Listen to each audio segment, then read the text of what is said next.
నమస్తే. Welcome to our channel. నేను ప్రియా కౌశిక్. ప్రస్తుతం మనతో పాటు సీనియర్ జర్నలిస్ట్ డివి శ్రీనివాస్ గారు ఉన్నారు. వారితో డిస్కస్ చేద్దాం. హలో సార్, నమస్తే.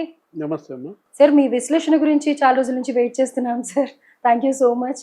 సో విజయసాయి రెడ్డి నిన్న ప్రెస్ మీట్ పెట్టడం జరిగింది. అయితే దాంట్లో కొంచెం ఆయన ఎమోషనల్గా మాట్లాడారు అండ్ ఉన్నది ఉన్నట్టుకుండా బద్దలు కొట్టి చెప్పారు అని కూడా అనుకుంటూ ఉన్నారు. సో కర్త కర్మ క్రియ అంతా కూడా విక్రాంత్ రెడ్డి అని చెప్పారు. అలాగే జగన్కి ఒక కాటరీ ఉంది, దానివల్లే ఆయన ఇబ్బందులు పడుతూ ఉన్నారు అని చెప్పి, ఇంకా ఏవేవైతే ఆయన నుంచి ఎక్స్పెక్ట్ చేయలేదో అవన్నీ కూడా ఆయన చెప్పేశారు అనిపిస్తుంది. అంటే ఇంకా చూస్తే కనుక ఇంకా మిగతా విషయాలు ఏవైతే ఉన్నాయో అవన్నీ కూడా ఓపెన్ అప్ అయిపోతారా అని అనిపిస్తుంది. అండ్ లిక్కర్ స్కామ్ గురించి అయితే ఆయన టోటల్గా రివీల్ అయిపోయారు అని అనేసి చెప్తూ ఉన్నారు. దీని గురించి ఏమంటారు సార్? కుండ బద్దలు కొట్టాడా? ఏ కుండ? అవినీతి కుండ బద్దలు కొట్టాడా? అంటే సాయిరెడ్డి ఇవాళ 40 ఏళ్లుగా ఆ కుటుంబాన్ని సేవ చేశాడు. అటు తాత రాజారెడ్డి, తండ్రి రాజశేఖర్ రెడ్డి, ఇప్పుడు జగన్మోహన్ రెడ్డి, 3 తరాలు 40 ఏళ్ల సేవ చేసినటువంటి నమ్మిన బంటు విజయసాయిరెడ్డి ఇవాళ ఇంత అవుట్ బర్స్ట్. ఏది అసలు ఇది ఎవరు ఊహించని అంశం, జగనే ఊహించని అంశం అన్నమాట. అంటే జగన్మోహన్ రెడ్డి బాధితుల జాబితాలో సాయిరెడ్డి కూడా చేరాడు కాబట్టే ఈ అవుట్ బర్స్ట్. అంటే జగన్ బాధితుడు కానీ వ్యక్తి లేరన్నమాట. ఇప్పుడు తల్లి బాధితురాలు విజయమ్మనే ఇవాళ ఎన్సిఎల్టీ ఆ ట్రిబ్యునల్లో ఇవాళ దోషిగా ఆమె పైన కేసు వేశాడు. చెల్లి బాధితురాలు షర్మిల. ఇప్పుడు షర్మిల మోసం చేసిందన్నాడు, షర్మిల అత్యాశతో తల్లిని బలిపశువు చేసిందన్నాడు. చెల్లి మీద ప్రేమ అభిమానాలు కరిగిపోయాయి, ఆ గిఫ్ట్ డీడ్ రద్దు చేయమంటాడు. తల్లి చెల్లిని ఇలా నడి రోడ్డు మీద నిలబెట్టాడంటే నాయకుడి లక్షణం కాదది. ఒక నాయకుడిగా అతను తన కార్యకర్తలకి ఇతర నాయకులకి ఒక ఆదర్శప్రాయంగా ఉండాల్సిన వ్యక్తి, ఒక మార్గదర్శకుడు కావాల్సిన నాయకుడు తల్లి చెల్లె ఇవాళ అతని బాధితులైతే ఇప్పుడు ఇతను నమ్మిన బంటు ఎవరు? విజయసాయిరెడ్డి. అంటే సాయిరెడ్డి నిన్న మాట్లాడుతూ నీ మనసులో నా స్థానం లేదని తెలిసిపోయింది, నీ మీద నా మనసు ఇరిగిపోయింది అంటే బ్రేకప్, ఏదో లవ్ స్టోరీ బ్రేకప్ లాగా అతను అంటూ, ఇప్పుడు నేను మెట్లు దిగుతూ వచ్చాను, నేను దిగుతూ వచ్చిన మెట్లు వాళ్ళు ఎక్కారు అంటే సాయిరెడ్డి నిన్న ఆ press meet comments Sajjala versus Sai Reddy. సజ్జలానే అనుకోవచ్చా సార్? అంతే కదా మరి. ఇతను దిగిన మెట్లు అతను ఎక్కిన మెట్లు అంటే నిన్నటిదాకా ఉండేది సజ్జలానే ఉన్నారు. A2గా ఉన్నటువంటి సాయిరెడ్డి ప్లేస్ ఇప్పుడు A2 స్థానం సజ్జల ఆక్రమించాడన. ఓకే. గత కొన్నేళ్లుగా Sajjala versus Saireddy cold war YSR Congress పార్టీలో. అంటే చెప్పుడు మాటలకి జగన్మోహన్ రెడ్డి లొంగిపోతున్నాడు, మీరు చెప్పుడు మాటలు వింటున్నారు, ఈ చెప్పుడు మాటలు వినడం మీరు మానుకోకపోతే కోట నుంచి మీరు బయటపడకపోతే మీకు భవిష్యత్తు లేదన్నాడు. అంటే ఎవరు చెప్పుడు మాటలు చెబుతున్నారు? సజ్జల రామకృష్ణారెడ్డి ఇప్పుడు చెప్పుడు మాటలు చెప్తున్నాడా? ఎందుకంటే గతంలో సజ్జల భార్గవ్ సోషల్ మీడియా ఇన్ఛార్జిగా రామకృష్ణారెడ్డి కొడుకు బాధ్యతలు చేపట్టిన తర్వాతే సాయిరెడ్డి పైన సోషల్ మీడియాలో దుమారం. అతనికి మీద ఎవరో ఎండోమెంట్ శాంతి అని చెప్పి, ఇంకెవరో బిడ్ అని, మదన్ మోహన్ అని రకరకాలుగా అతను ఆ రోజు అరెస్ట్ అయ్యాడు. నా వయసు, నా కూతురు వయసు ఆమె, శాంతిని ఈ విధంగా బదనాం చేస్తున్నారు, ఆమె జీవితంతో ఆడుకుంటున్నారు అంటూ. అంటే వీటన్నిటి వెనుక సజ్జల హస్తం ఉందన.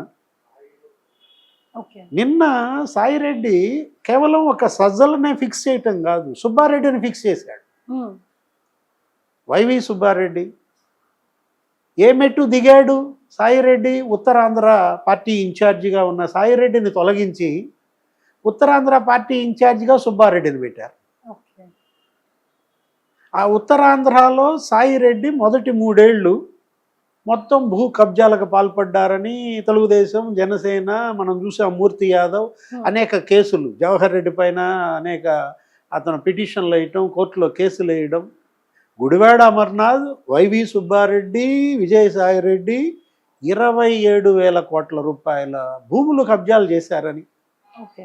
ఒక్క విశాఖ బేస్గా అటు దసపల్లా భూములు కావచ్చు, లేకపోతే మఠం భూములు కావచ్చు, ఇంకా అక్కడ ఉన్నటువంటి ఎంవివి సత్యనారాయణ, వీళ్ళందరూ కూడా అక్కడ అసైన్డ్ ల్యాండ్స్.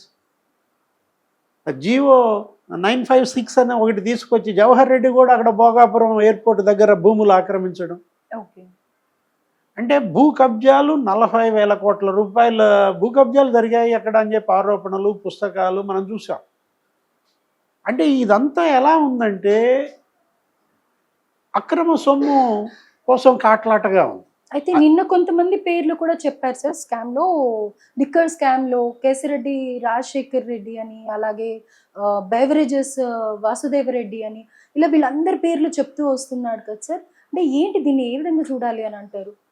మొదటి అంటే నెక్స్ట్ వివేక హత్య గురించి కూడా రివీల్ చేసే ఛాన్సెస్ ఉన్నాయా అనేది నా ప్రశ్న.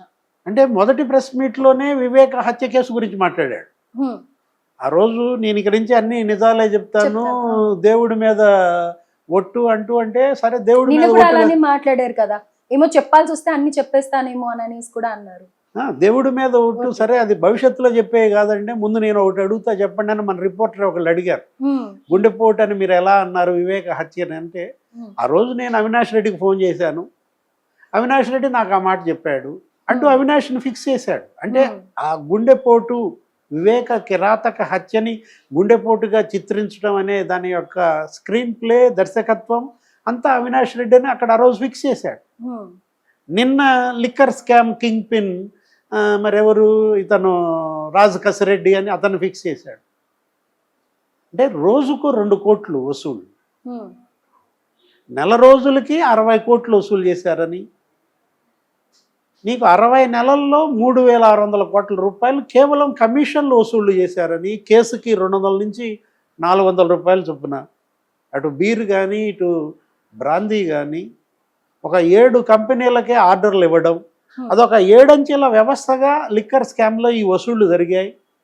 Money handlers, money collector agents, ఆ తర్వాత మా కోఆర్డినేటర్స్, ఆ తర్వాత కసిరెడ్డి, రాజశేఖర్ రెడ్డి, అక్కడి నుంచి మిథున్ రెడ్డి నుంచి బిగ్ బాస్. అంటే ఈ విధంగా 7 అంచెల వ్యవస్థ ద్వారా లిక్కర్ స్కామ్ జరిగిందనేది ఇవాళ ఈ మొత్తానికి సూత్రధారి, నిర్వహణ అంతా కసిరెడ్డి రాజు అని అతను చెప్పిన దాంట్లో ఇప్పటికి ఇంతవరకే, ఇంకా భవిష్యత్తులో ఇంకెన్ని విప్పుతాడో.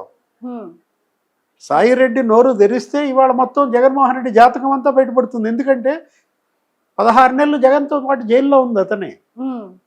ఆ 3 తరాలుగా ఆ కుటుంబానికి సేవకుడిగా ఉన్నది విజయసాయిరెడ్డి.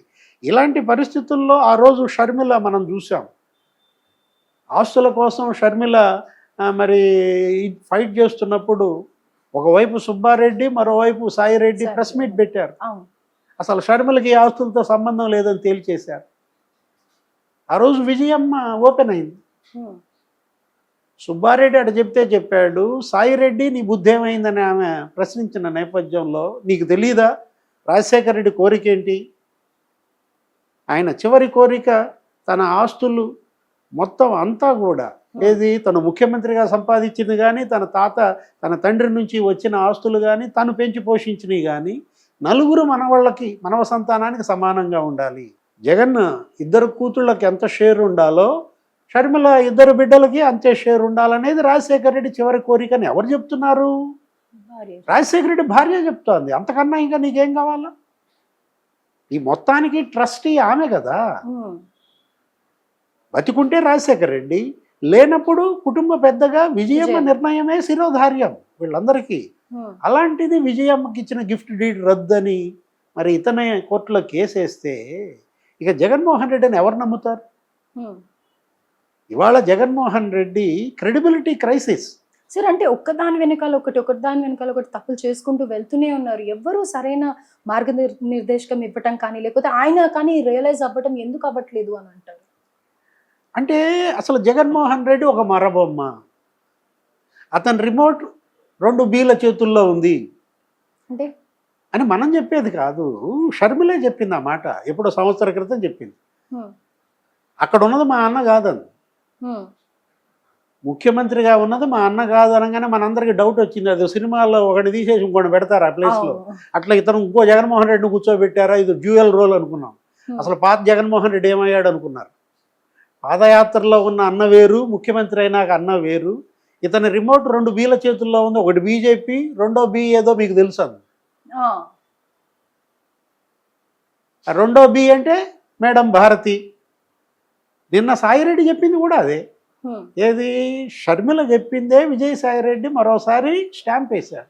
ఓకే, రాజ్యాంగేతర శక్తులుగా జగన్మోహన్ రెడ్డిని ఆడిచ్చింది సజ్జల రామకృష్ణారెడ్డి, భారతి మేడం అనేది స్పష్టంగా ఇవాళ వీళ్ళ మాటల ద్వారా తెలుతున్న నేపథ్యంలో ఈ వసూళ్లు కానీ, ఈ అవినీతి కుంభకోణాలు కానీ, గతంలో జరిగినటువంటి ఆ 11 సిబిఐ ఛార్జ్షీట్లు, ఈడీ 9 ఛార్జ్షీట్లు, వాటిని వదిలేసేయండి.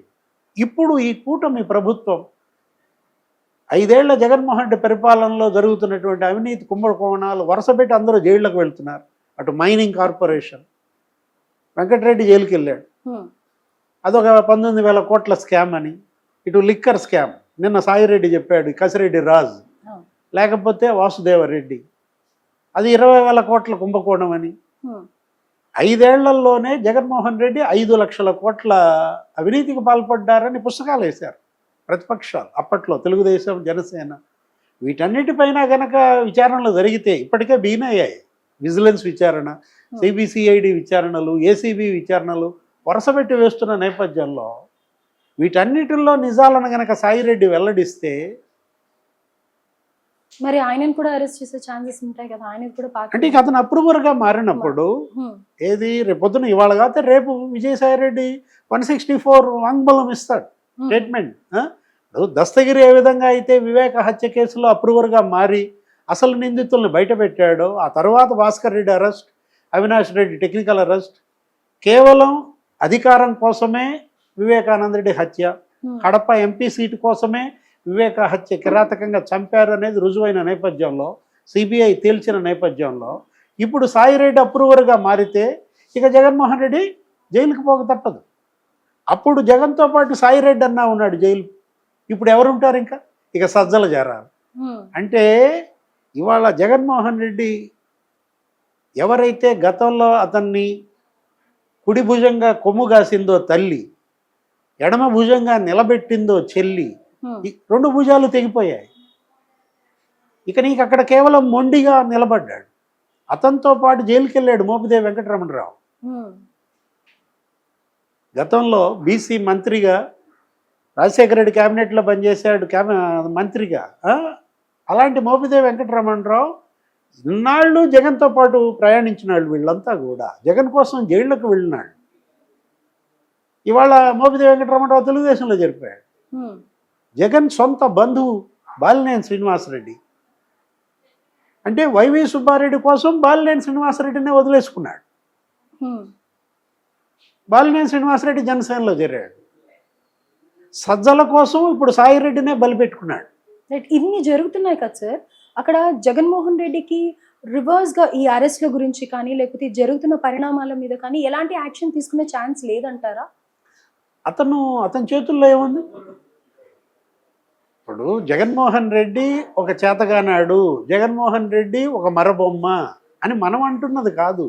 అతనితో పాటు ఇన్నాళ్ళు నడిచినటువంటి సాయిరెడ్డి అన్నాడు, అతనితో పాటు ఇన్నాళ్ళు అసలు అతన్ని పేగుదెంచు పుట్టిన చెల్లె చెప్పింది కదా, అతని అది వాళ్ళ తోలుబొమ్మగా వాళ్ళు చెప్పినట్టుగా ఆడుతున్న నేపథ్యంలో అతను ఎప్పుడైతే తన వ్యక్తిత్వాన్ని కోల్పోయాడో, సొంత వ్యక్తిత్వాన్ని వదిలేసి వీళ్ళందరి చెప్పు చేతల్లోకి వెళ్ళిపోయాడో, చెప్పుడు మాటలు వింటున్న దీనికి పాల్పడుతున్నాడో, అక్కడే అసమర్థుడిగా మారిన పరిస్థితుల్లో ఇవాళ ఆ పార్టీని నడిపే పరిస్థితి కూడా కనిపించట్లేదు. ఎందుకంటే వలసలు పెరిగిపోయాయి.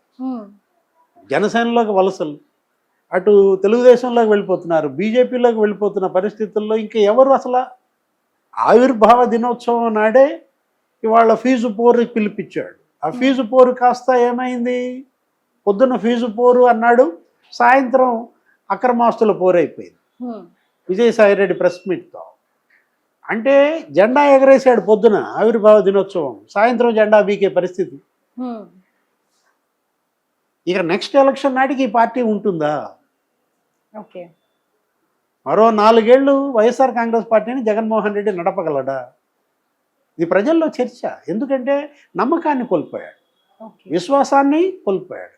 ఒక నాయకుడికి ఉండాల్సింది ఆ రెండే, ఒక పార్టీకి ఉండాల్సింది ఆ రెండే, నమ్మకం, విశ్వాసం. ఈ రెండు కోల్పోయిన జగన్మోహన్ రెడ్డి ఇక నాయకుడు ఎలా, పార్టీ ఎలా నడపగలదు?